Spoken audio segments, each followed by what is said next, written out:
Okay, so good evening, guys, and hope you all had a good day. So, on today's teaching, I would like to summarize everything I look out for before trading, and then the pattern I am looking for when price gets to my point of interest. So, basically, the topic, or should I say, the concept I would be sharing today is called the ICT concept, which we all know. It was created by Michael Hudolson himself. So it's kind of a simple pattern, actually, you know. So, this is the first pattern I usually look out for my entries. It's something like this: market structure shift. Then, okay.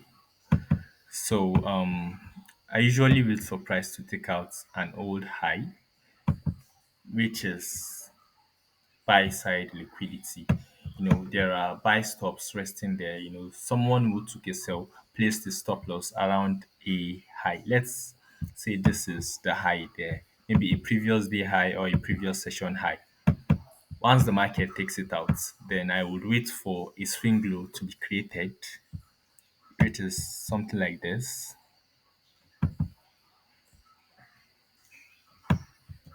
And once the market takes it out, it will be a market structure shift. So once the market takes it out, I would be expecting price to like trade back into this area. And then inside this area, I would be looking for a fair value gap. So let's say this is a fair value gap. That is where I will be taking my entry inside a fair value gap once we have a market structure shift and then we take out an old high. Plus, if the buyers, I'll go straight to buyers also.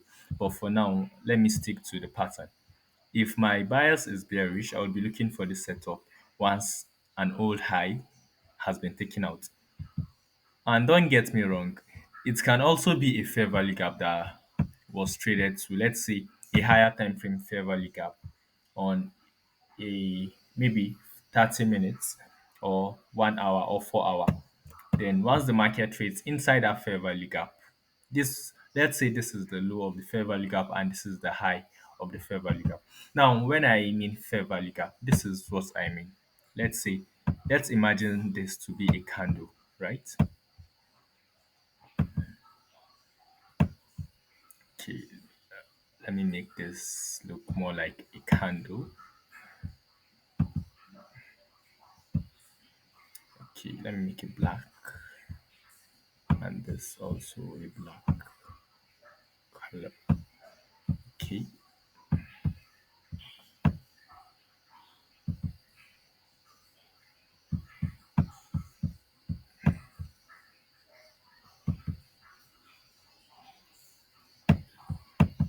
so this here would be my fair value gap.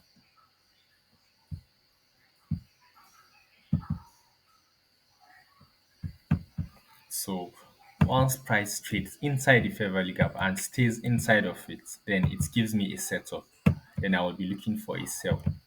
And that sell should give me a pattern like this. So it can be an old high or an imbalance or an order block also. Let's say this is an order block. Let's take for instance, this is an order block.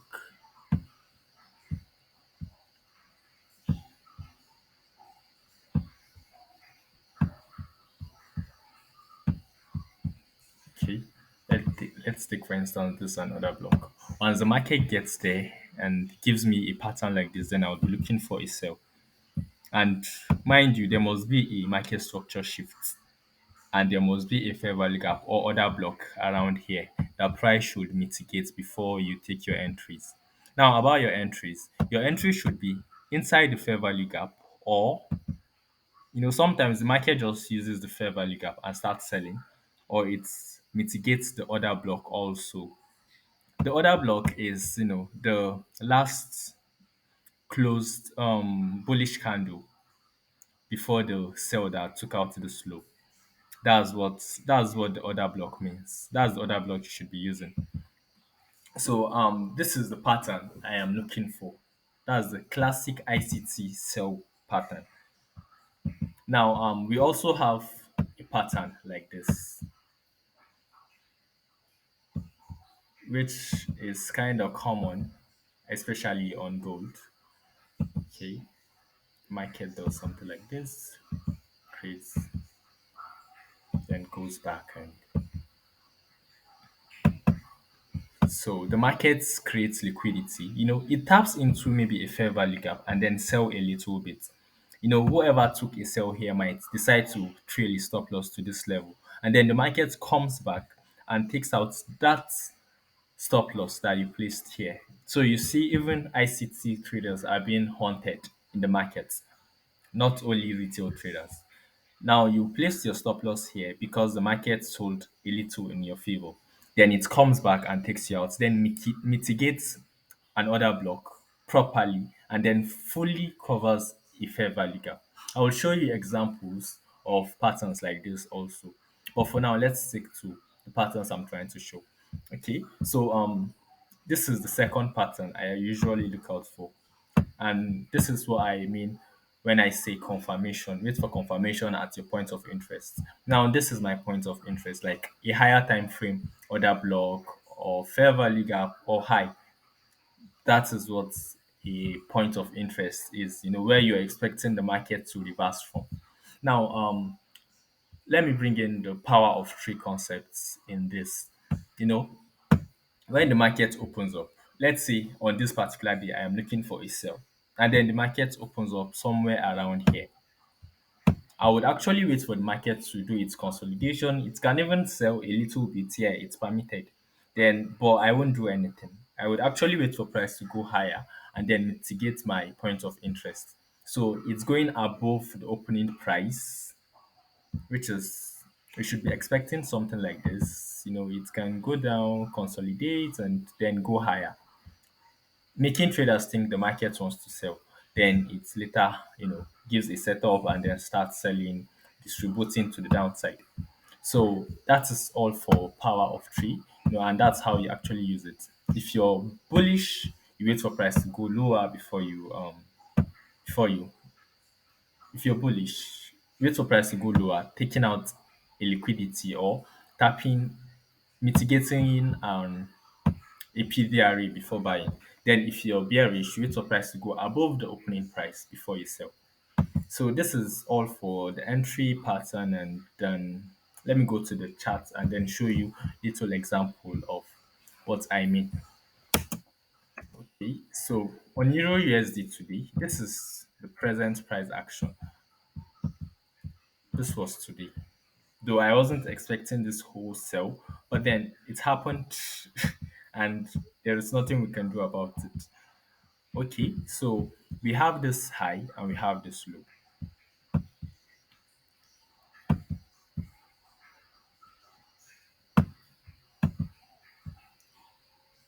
Though we didn't really have, power of three didn't really work out today because I don't know why the market has been so bearish. But you can see the market actually went above this is the opening price. This is 00 hour New York time. You should set your time to UTC -4. So the market went above the opening price. And if you look to the left, it traded to a fair value gap. Though it wasn't really clear, but it traded to a fair value gap. But this wasn't something I would have taken, really. So let's not use it and then pretend it would have been a trade. So we had this swing, this low, this high to this low. The market went higher, taking out what? Sell side liquidity, buy side liquidity rather. This took out this high plus this high. So there are stop losses here around here. So the market took them out. Plus we had this fair value gap.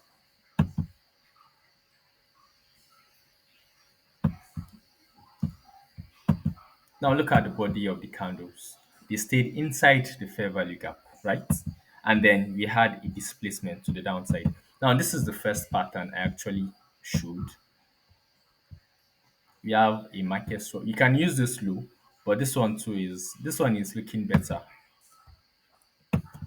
It's fine if you use this low. You're just looking for a swing low to be violated. And obviously here we violated this low and this low. So we had a market structure shift. Now look at this pattern like this. If you remember the first pattern I showed you,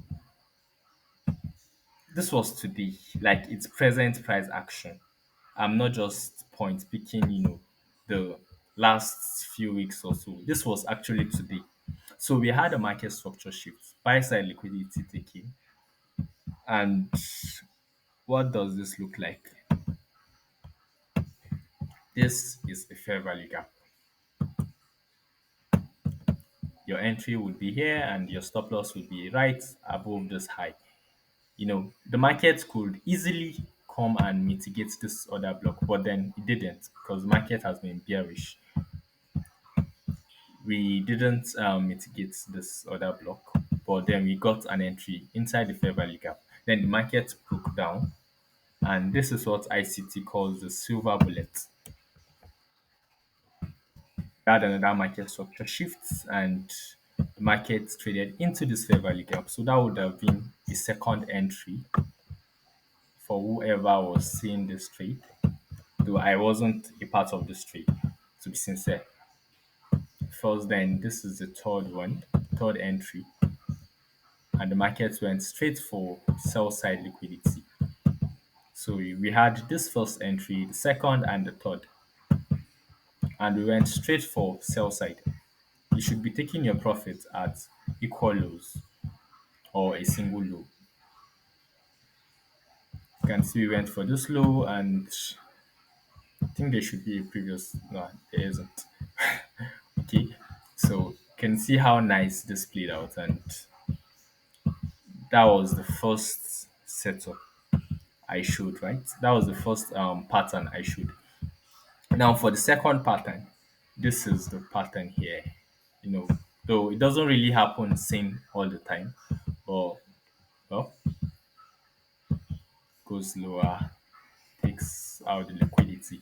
So we have what a market structure shifts around here. Then the market traded higher, creating buy side liquidity. Now you can see how the market actually went and swept that liquidity. For anyone who took a sell here, the market came and took them out and then mitigated all this other fair value gap plus other block. You can see this whole bullish candle was a order block, a bearish order block. This whole bullish candle here. That's what I'm marking here. Then your entry would be right above this high, and your stop loss would be at this high. You can see how nice this actually played out. So those are the patterns I do trade. Now about buyers, on our next class I will talk more about it. For now I don't really have time to do that, but on our next class I will talk more about buyers and then our dealing ranges. So hope you got something from this lecture and see you next week.